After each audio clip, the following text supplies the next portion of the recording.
স্ত্রী, ওগো শুনছো, আমার না 3 মাস স্বামী মানে স্ত্রী মানে আমি 3 মাসের গর্ভবতী। স্বামী তো মহা খুশি। তারপর স্ত্রীর দিকে তাকাচ্ছে আর মিসকি মিসকি হাসছে। স্ত্রী বলল, শোনো, এই কথা কাউকে বলো না, এখন বলবো না। স্বামী, আচ্ছা ঠিক আছে। তারপর দিন বিদ্যুৎ অফিস থেকে কল দিল, ম্যাডাম আপনার 3 মাস হয়েছে। স্ত্রী, তা আপনি জানেন কিভাবে?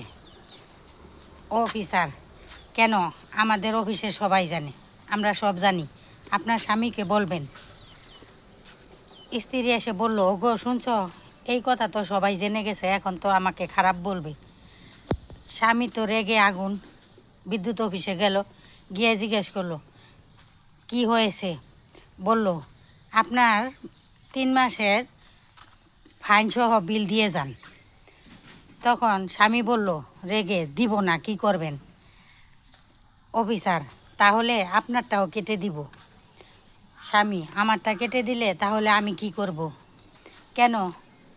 মোমবাতি ব্যবহার করবেন।